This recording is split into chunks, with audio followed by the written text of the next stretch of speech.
Thought leadership from PwC's National Office. Hello, and welcome back to Talking ESG. I'm Heather Horn, and as always, thanks so much for joining us.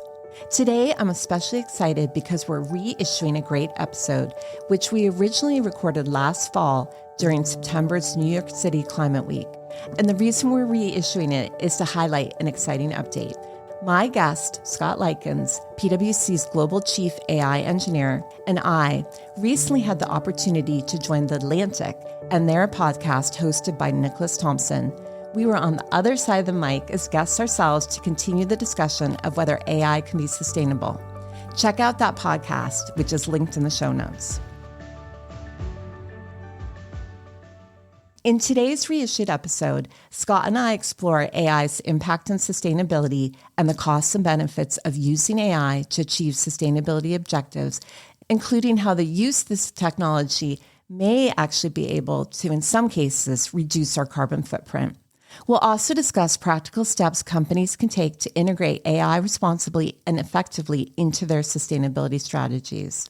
And you don't want to miss what Scott's seen in practice from companies leveraging AI to help optimize sustainability in areas such as decarbonization and waste management. So with that, here's my conversation with Scott. Scott, welcome to the podcast. So nice to have you on. And it's so nice to be recording while we're both here in New York for Climate Week. And today we're actually combining two very hot topics, and that's the intersection of AI and sustainability. And we're going to talk a little bit more about how AI can accelerate decarbonation, and that's or decarbonization, something I'm very interested in. But maybe before we get into that, I think it might be helpful for the listeners to understand a little bit about your background and how you got into this topic. Sure. Going way back, I was actually going to be a pilot in college, and to pay for flight school, I started programming in software engineering, and it was on this thing called the browser in the internet, which dates me, which is uncomfortable. But I just found the internet to be fascinating and jumped all in many, many years ago. So for me, it was always about maybe chasing the next emerging technology. And ironically, AI has been around a lot longer, and we can talk about that later. But my journey through emerging tech is undoubtedly based in things like AI and digital technologies over the past many decades.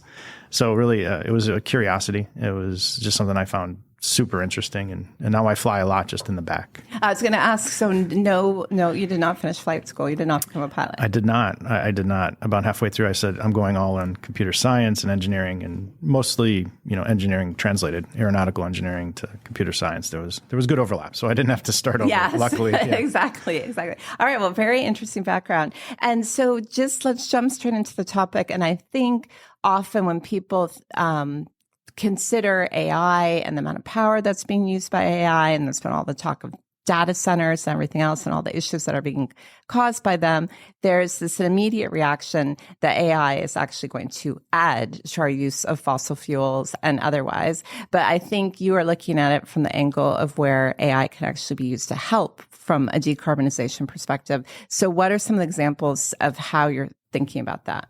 Let's first start with the fact that we're talking about this, what some consider to be a new technology, but, 7 decades of research and development. You have a bunch of scientists that are trying to create something new, and AI has been studied for decades. But I think it's really exciting that we're starting the conversation early around, the real social impact, the environmental impact, the energy impact. But I think really it's being driven by the last 2 years of just amazing success when generative AI itself, a specific type of AI, came about. It just was such a wild success that we realized maybe we didn't have enough compute to actually, support the, initial wave of consumers and now of enterprises. So I think it's great that we're starting with the environment in mind and not just trying to go after the wild success of the next big technology. So that's one thing. But I think, again, connecting to 70 or more years of research, AI could actually help us with some of the hardest problems that we see. And I think the environment is one of the hardest problems we have to solve. So I think the balance of innovation happening at a pace really it's hard to explain, and having seen decades of innovation, this feels a bit different. It feels like the organic growth and innovation happening, but also the funding coming from the top, the technology firms, the enterprises, they're all thinking about, not only the innovation, but the impact. And I'd say no conversation I have on AI doesn't talk first about responsible AI. So how do we look at the risks and understand what's ahead of us? But then second is, what's the impact? And that's probably not most technologies I've been through the hype cycles. It wasn't about the impact. It was about give us payback. And I think it's great that we're starting there. So let me ask two defining questions before we get into some more of the details. So you mentioned generative AI. Now, this is not going to be a podcast all about AI, but at least at a very high level. Yeah. Can you explain, when you say generative AI, what that means in case our listeners have not been that focused on this and some of the terminology? Sure. I'll try and oversimplify. The topic artificial intelligence has a broad set of underlying technologies. And there's like machine learning, I'd say the past decade, we've focused on machine learning. So can we create algorithms that are learning either through human feedback or not? And generative AI to me is a set of deep learning that actually generates content versus just making a decision or finding an answer in a massive amount of data. It's actually transforming learning that it has, generative pre-trained transformer, GPT. There's generation on pre-trained data using the transformer. So it's a very specific area. But I think it's the one that made this very open and accessible to everyone. Now we can actually use natural language to interact with the model versus a technical language, like a programming language. So generative AI is able to generate, not just create a machine learning or an algorithmic or statistical analysis of data. So it's a bit different. And I think that's a perfect lead in then to my next question, because you also referenced responsible AI. And again, that's probably an entire podcast on its own. Absolutely. But at least to level set for this conversation today, what are some of the highlights when you think about responsible AI? So of course we have our framework. We've been thinking about this. There's much smarter people than myself that can talk in depth. But the simple description I'd give is creating the guardrails around how and when and what we use around AI, not just generative AI, but what is our strategy and understanding around the regulation, around the implementation? How do we understand bias and the models themselves? So there's a level of understanding from the high level of our strategy and the regulation around it to the lowest level of the mathematics we use, the data we train on, and really structuring the guardrails around how we think this will be done responsibly. And there's no one single answer, but putting those in place early and adapting them to the world that you're working in, whether you're a consumer, an enterprise, using it personally, making some decisions and building trust in by design versus adding it on at the end, which I think a lot of technologies added at the end, right? Let's get the technology out there and then let's make it safe. I think in AI, this era of AI, we're talking about being responsible from the beginning because it's very impactful to humans. I believe in a creative way. It's positive. It gives us a superpower. But of course, there's negative ways, and people could use it for negative things. But putting a responsible AI framework in place, I think, is one of the most important things you have to start with. All right. Well, again, I think that's a topic for another podcast, but I wanted to at least level set a little bit before we got into it. And then again, before we get into the benefits, which you give us some very high level, and I want to dig deeper on sustainability, I do think there's a perception that AI and sustainability are sort of opposing forces, not forces that can be joined together for good.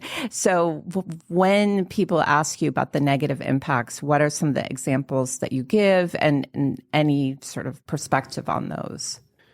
So the last few years with the generative AI wave, what we found is that we have to train models at a scale we really haven't had to do before. So there's the first impact is the initial pre-training that's done is being done on a massive scale. And without getting too technical, you have to have a specific type of processing unit, a GPU, to do this training. And you have to have tens of thousands of them running for days, weeks, or months, maybe longer. And we continue to see that increase. And with all of those chips, there's two big things that happen. We have to power them, so the energy cost of them. We have to cool them, so the water to cool them that then evaporates.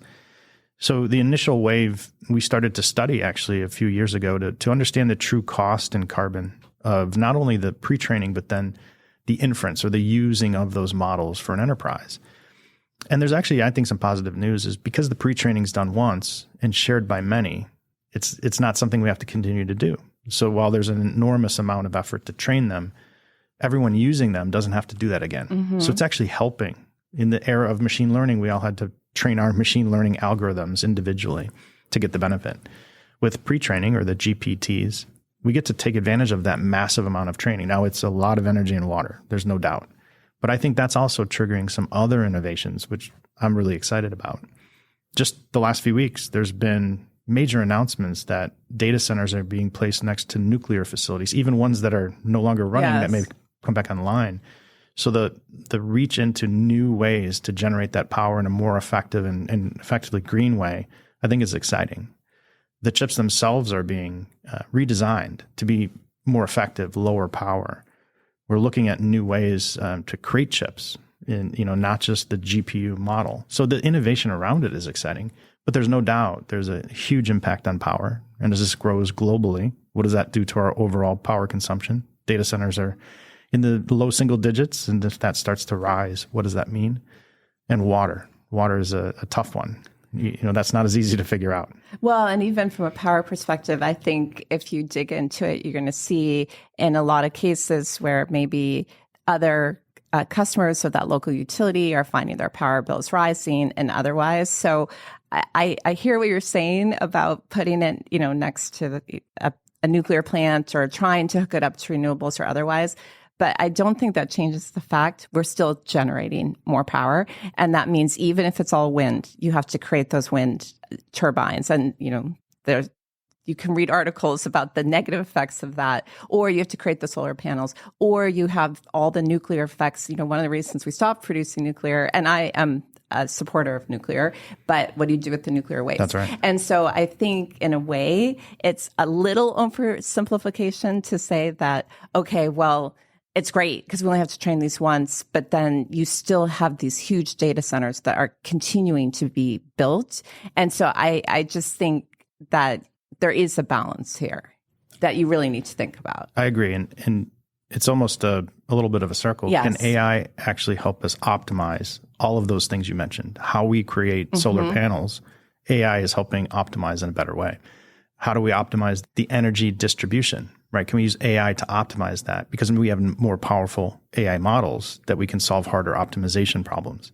And there's a whole nother pattern that we're looking at is quantum computing, which without getting into quantum mechanics and multiverse, can we compute in a different way that is actually less power and being able to solve larger problems, which most of the things you mentioned around energy are very hard problems to solve.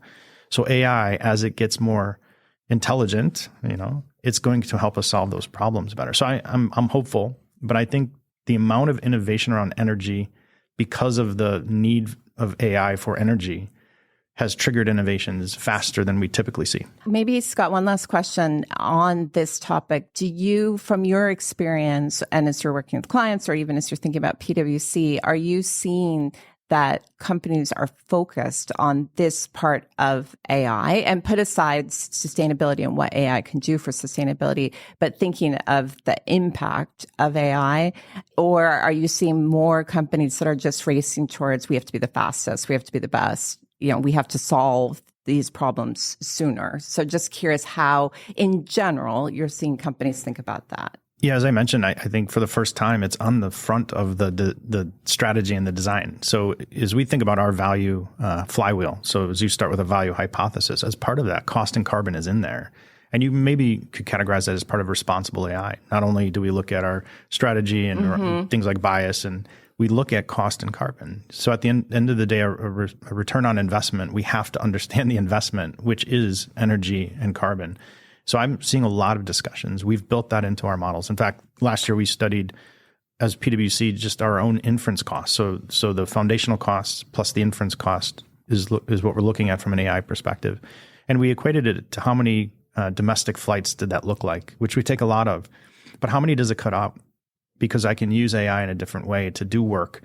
Can I do less flights? So it was actually under 100, I don't know the exact number, but in the 70s for us as a firm, which I think is reasonable to understand that we can now act on. Is that too many? I don't know, but we can at least we can the starting point. Yeah. And sorry, the inference cost? So as I use that model that's pre-trained, there's more compute costs, the inferencing of the model itself once it's pre-trained. Got it. Yeah. I just would like to make sure if we're using terms on the podcast, we understand what they mean. Hopefully I used it right. Yes. Okay. No, that's helpful. Very helpful. So then if we take a step back and we think about some of the benefits, and you started to go into these and how they can outweigh some of these costs, what are some of the key points that you would focus in on? So I think once you have your strategy in place, there's obviously the value hypothesis that you have to measure against. But think about the amount of superpowers you give your people. Can you do a lot of the tasks faster? So efficiencies are great, but where can we fundamentally transform things in the business that effectively use a lot of energy outside of AI? So optimizing our carbon footprint. Let's start there. Let's use AI to optimize our carbon footprint. So we used an AI model to calculate our AI footprint because it's complicated. Where is the energy produced? How is it transmitted? Where is it then computed and inferenced? It's a very complex model. We actually did this for blockchain a few years ago because it had this similar stigma. Yes. Blockchain is bad, but we actually proved it could help decarbonize. And that's where we're looking at AI helping us optimize our footprint. But think about using AI optimization to optimize waste management as we're producing products, whether it's plastic or metals, balancing and enhancing energy decisions of where we place our factories based on where the energy is better for the world. These are AI problems because there's a massive set of data that we have to look at. We're doing another study of AI's true impact on climate. Another really hard problem for us to solve. Lots of data there. Yeah. And these are problems that humans could probably not solve right now with the traditional tools. But with the advances in AI, the superpower of AI, not only generative AI, but good old AI, we're seeing these opportunities to really fundamentally transform industries, which affects energy. So while the net effect of AI, the energy it uses itself might go up, the overall energy impact may actually come down if we do this right. Again, responsible AI. We have to build this in from the beginning. So you gave a few examples there of optimizing energy usage, moving factories, and a few things. So are there practical examples then that we have actually seen? Maybe someone decide to site a factory in a different location or change its energy use pattern, or just, again, I think sometimes practical examples can be helpful. So one I thought of is thinking about creating whatever consumer product without naming a client, taking small percentages of plastic out by optimizing the design of a product is a massive impact on the environment. So the creation of that plastic, the forming of that plastic, the recycling of the plastic is all very energy intensive. That's an easy one that impacts the entire world across many different types of products. And we're seeing AI start to be able to optimize those designs in a way that we couldn't before because of the power that we have in the optimization. And that's actually an example of using quantum optimization, which is able to find a better solution than classical AI today. That could apply to supply chains. So moving people around, the traveling salesperson problem, that's one that we're studying intently because there's a big carbon footprint to moving people around the world. And we believe things like quantum optimization and the benefits of AI there are showing true promise, taking, 10% or, let's say percentages out of a footprint is massive numbers of savings. Well, and microplastics is something we've been talking a lot about, and something any company that's reporting under the CSRD in the EU is probably thinking about in some ways. So it's a very interesting question. Before we get into, though, the specific benefits of quantum computing, perhaps explaining exactly what you mean, one question, though, when you talk about, for example, this impact it could have on a product and the supply chain and disposal and everything else, how many companies are really thinking about this? Is it a handful? Is it many? And again, I know it's from your own lens and what PwC is seeing, but again, some order of magnitude might be helpful to understand this. I'd say generally optimization using AI is pretty pervasive, different by sector. So there's certain sectors, I can think of pharmaceuticals that have been doing this for years, material sciences. These are big data sets that have hard problems, and trying to find connections in these data sets is not a human capable task. So optimization as a topic is something that I see pretty pervasively. Now, the extent at which you use it, I think, is where it starts to, differ. Quantum optimization is not being used very much, but we believe it's a technology that is something you have to plan for. There's new sets of skills around this type of AI that we have to build a workforce around. So that's a longer term solution. But I'd say optimization in general is starting to take advantage of all of this new compute. A lot of the issues before is we could understand the math, but we didn't have enough power to solve big enough problems to make the big enough impact. But there was advantages. But you're starting to see that grow on the backs of the AI, Gen AI wave. Has been massive investments now in AI, good old AI. So optimization, simulation, systems, dynamics, models, they're starting to flourish because now there's access to data, access to compute, and board level investment in AI. So it's AI as an innovation has been brought along on the Gen AI wave, in my opinion.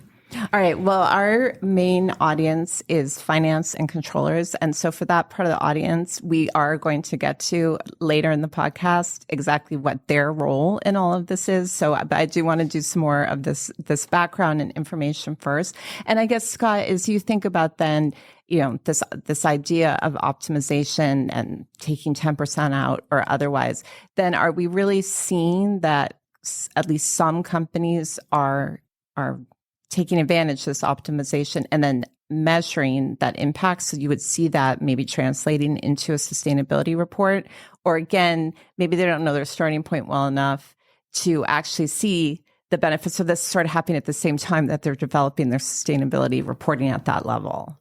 Yeah, I think it's a combination of that, along with, we have to remember, we've only had Gen AI about 2 years. Yes. So we've, sometimes forget, we expect, why is the return not here? Well, it's barely been 2 years. Well, AI's, again, been around decades, but the huge wave, that all of the investment, the first year, the investment wasn't in budget. The second year might have been there, but we're starting to see the results. But it takes time. And quite honestly, it's a cultural shift. So people have to work differently. They have to think about transforming an entire process. That's really hard. And that's going to take years to actually embed these technologies. So the techies enjoy it because the investment has been there and been increased. But to actually trickle into the business does take time. And to your earlier point, you have to understand where you're at to measure the benefits against. And I think we're in this massively changing environment, both from a regulatory perspective, what do we report on? How do we understand scope 1, 2, and 3, which becomes more and more difficult in a complex supply chain. And then how do we measure benefits? So I'm not trying to dodge the question, but it's a hard question. Maybe we need AI to help us solve this question. Yeah. Well, you told me that it could help with my podcast. So I'm definitely interested in talking about that further. So, okay, you've mentioned quantum AI, quantum computing a few times. And so again, maybe we can explain what we mean and what we think the role of that is. I am definitely not qualified to explain quantum mechanics, but I'll take a simple example today. I mentioned the GPU, the graphics processing unit. The way we actually train these models uses a GPU, which is based on silicon and bits, zeros and ones. In the world of quantum mechanics, we have qubits, which could be 0, 1, both or neither, all at the same time because they have a superposition. And again, go online. I think you've already lost most of our audience. Yes, but yes. Go to your favorite AI chat client and ask about superposition and quantum mechanics. Yes. You'll get a better explanation. Explain it to me like I'm in high school. It'll do a very good job. Maybe middle school. But think of it as the ability to process all of the algorithms in parallel versus in sequential. So machine learning processes serially, and we add compute to make it go faster. Quantum mechanics or quantum computing's intent, and again, this is still mostly theory, is that we could parallelize that and we could do it all at once. And we've seen early tests that show us we can solve problems faster and the solving is better. So there's difference in the math, in the linear algebra we use in AI versus quantum computing AI. The math changes because of that ability to process in parallel. And again, I'm not going to do a deep explanation, but think of being able to go after as big of a data set as you want all at once versus in a serial motion adding compute. So it's going to save us time, but it's also going to find better solutions because the math could be different. And we're starting to see some of those benefits already. All right. So let's go back to our topic of the day. We talked a little bit about some of this, the benefits of AI, and I think you've hit some of them, but I just want to make sure we say in one place some of the ways that you're seeing AI companies use AI to move towards a net zero or a carbon neutral, future? Yeah, so I mentioned a few: waste management, so optimizing product design to minimize waste and plastic, fuel, production costs. Transportation optimization is one we're really interested in. Obviously, moving things around the world uses fuel, uses energy. There's a lot of impact. So can we optimize better transportation networks, interconnectivity, as you mentioned? What does that scope 2 and 3 look like from a partner perspective? Can AI help us simulate or model that? Mentioned supply chain, massive opportunities to collect more data on a supply chain and then use AI to optimize the supply chain. Again, traditional, mostly good old AI versus Gen AI. Yeah. But Gen AI gives us the ability maybe to talk to that data in a different way. As a business user, can I find new scenarios or new ideas in a very complex supply chain? Because the generative AI may find connections and make it easy for me as a business user. Smart grid, I mentioned energy. I think there's a lot of opportunity to use AI to redesign our grids, how we produce, transport, and use energy, and among other technologies to help stabilize the grid, but no doubt investments needed there. And then just broadly integrating this into our financial systems. As you mentioned, you'll talk later about finance. There's so much data we probably already have, but it's hard to get to because we need a technical interface. Is there ways that AI can simplify that interface? So as a business user, I can actually understand more scenarios more easily through natural language. So simplifying the data infrastructure that supports what we do in finance, in operations, in some of the core businesses that support the business, I think there's a lot of opportunity. And some of the early opportunities we've seen have been in those areas. Well, and Scott, it's interesting. Most of those items you listed, the thing, again, that came to mind to me is that it's reducing carbon, but that also is having other sustainability positive impacts. So less waste, less pollution, less people movement. There's a lot of different things that potentially could be helpful. And so as you're talking to companies, are they mostly focused on carbon, or are they looking more broadly of, this can actually have a lot of broader benefits? Well, I'd actually even flip it to say, if you get some of these things right in optimizing, there's new revenue opportunities. You can outpace your competitor by getting to a market faster or to more markets. Now, can I generate, even in a regulated industry, a product launch in new markets in local language with local imagery and understanding faster? So the revenue opportunity, so the efficiencies get us to transformation. I don't like to focus just on the efficiencies. Now, to your point, there's also other benefits to the environment, to our brand, and to thinking about being a trusted AI user versus an AI user. Yeah. We're looking at some research called 3 Tomorrows. It's really going to, there's different ways we can really approach AI. And is that trusted way, which we believe in at PwC, the best? I think it is, starting with trust, building our brand around it. But the new opportunities are the exciting part. So that supports business, but it also supports our sustainability goals. So that's why we've built it right in the value wheel. Cost and carbon is a key part, but there's also how do we solution around it, the patterns we solution, and the value hypothesis that we start with. And then if I'm a company, for example, that's focused highly on biodiversity, because that's obviously another huge issue from sustainability. You mentioned water earlier, reducing water usage. So as I'm designing or thinking about how I want to use AI, if I, as a company, have these priorities, so it's carbon reduction, minimizing negative biodiversity impact, maybe actually having positive biodiversity impact, minimizing water usage, there can be multiple different drivers of what they're trying to achieve. Are those all things then that can be considered in these AI models, or do you normally sort of say, here's the main thing I'm trying to achieve, and then the rest maybe is more peripheral? Well, maybe a good project, because, the initial wave was about energy and therefore carbon. Yes. But then quickly after that was water, more from a constraint perspective, to be honest. So the question is, do we make that more of a positive? Can we give back around water? Can we, be net positive there? So haven't seen as much of that in the sense of planning for it other than from a constraint perspective, but maybe that's something we need to work in. It's such an important issue. Right. And you do definitely see companies that are very focused, but I think for so many companies, there's too many problems to focus on. And so that's where, again, when you're talking about this power of AI, well, if you're trying to focus on a lot of problems, maybe this is which ones can you measure? Yes, right. Exactly. The water one's a little bit harder to measure. Weather is a little bit difficult. Yeah. Maybe AI will actually help us there. We're starting to see some indications we can model climate and weather better and better. But that's a hard one to measure and predict versus energy. We know how to measure and predict and understand. So it might be about the measurement versus the intention. You mentioned extreme weather. So is that an area where we are starting to see that people are trying to use that from a prediction or to consider, or how are they using it to think about these various climate factors? I think climate modeling is one that is absolutely being invested in. We're doing some really deep climate modeling as it relates to AI right now.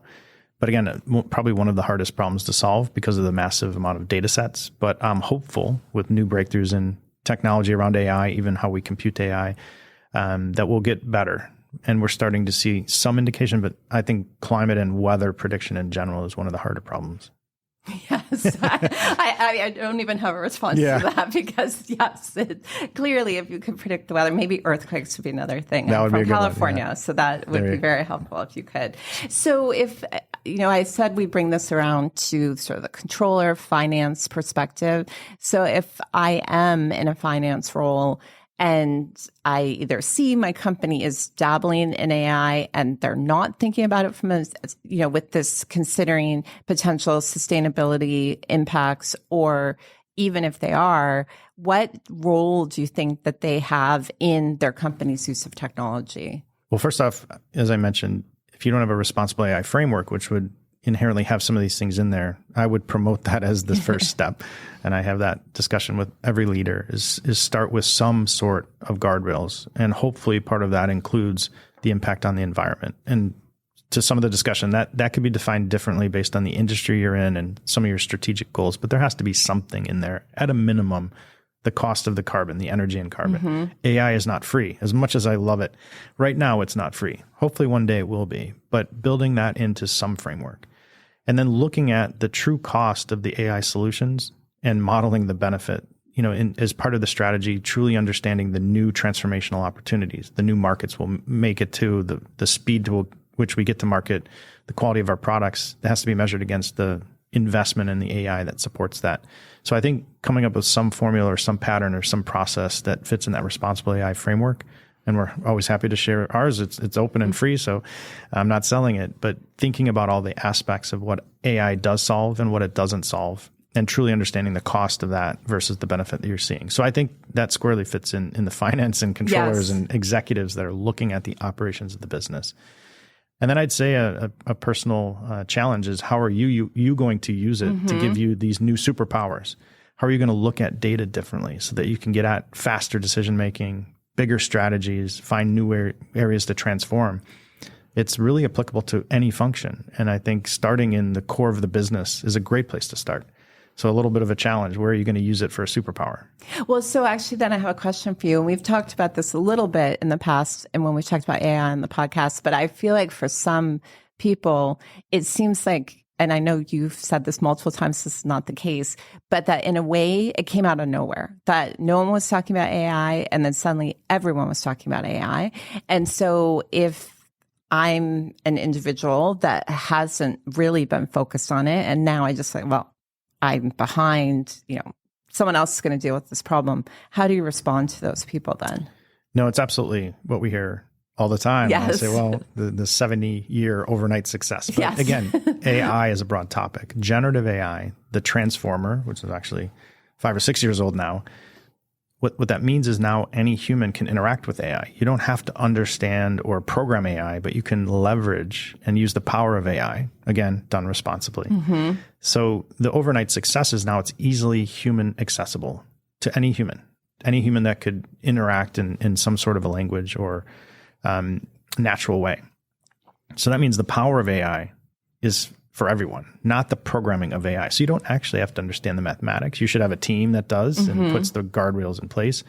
But for you, think of it as this intelligent digital friend that understands all of your data, likely understands almost any topic at a high level that you can interrogate and talk to and learn from, instead of thinking of it as a tool I use once, I ask one thing and I get an answer, use it as a companion that has a lot of intelligence that can help you make a judgment or help you reason better or help you learn a topic, not as a one-stop shop for all answers, because that's not how you should use it, at least right now. Well, and so again, if I'm a normal corporate finance person and my company in some ways using AI, but they're not responsible for these data centers and the data sets and all those types of things. If I come back to the concerns about the energy usage and some of those other items, is that something you would say sort of an average user of AI needs to be focused on, or is that a problem for someone else?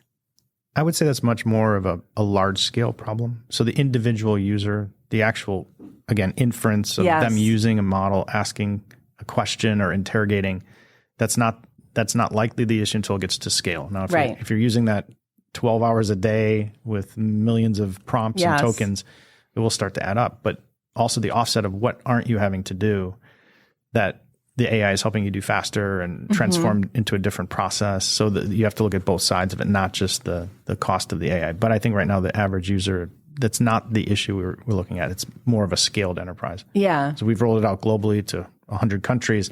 We have to look at that. We have to measure it. We have to understand the impact. But in the early days, the impact was very small. Yeah. So again, if I'm the average user, I can actually focus more then on how can AI help my company from a sustainability perspective. And, you gave some good examples there. I know this is very industry specific where companies should start and otherwise, but if you were to take a step back and say where you can find it to be most beneficial or helpful from a sustainability perspective, what would your advice be there? Maybe I'll proxy it back to the originals. Okay. The work we did for blockchain was to understand truly the full cost of the financial system, and then the true cost of the blockchain and the connections it created. I'd say the same thing for AI.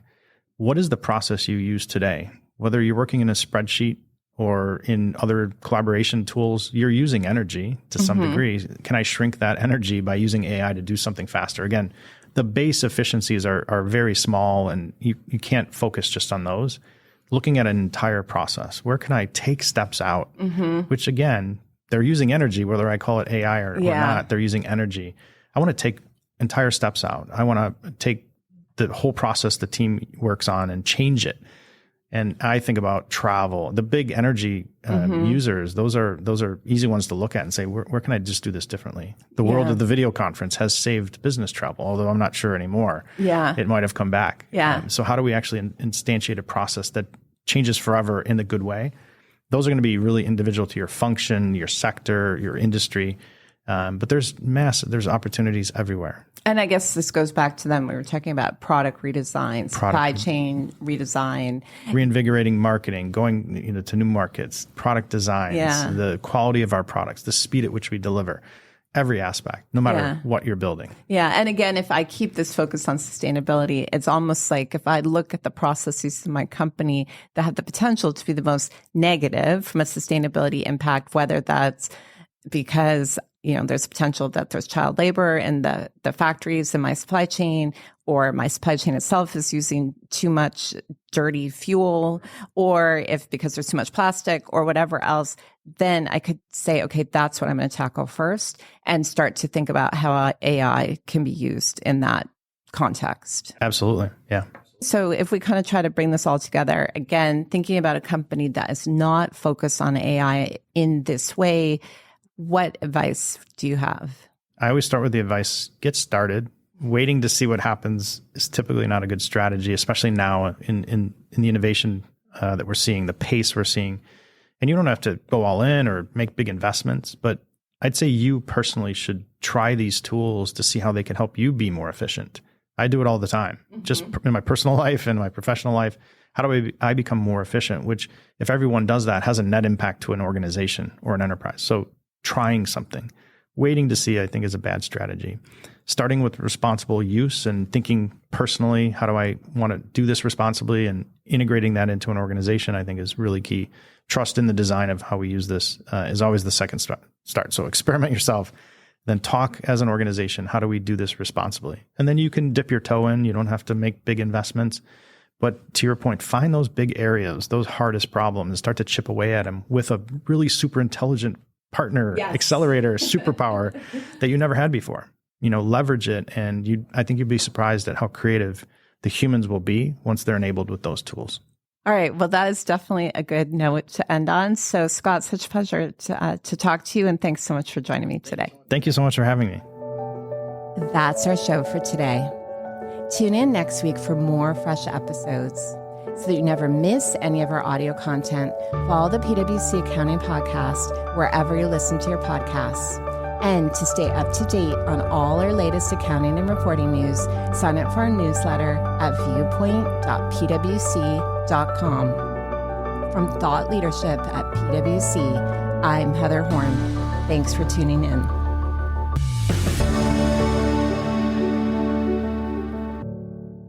This podcast is brought to you by PwC, all rights reserved. PwC refers to the U.S. member firm or one of its subsidiaries or affiliates, and they sometimes refer to the PwC network.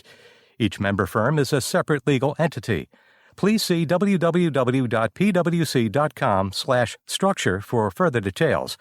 This podcast is for general information purposes only and should not be used as a substitute for consultation with professional advisors.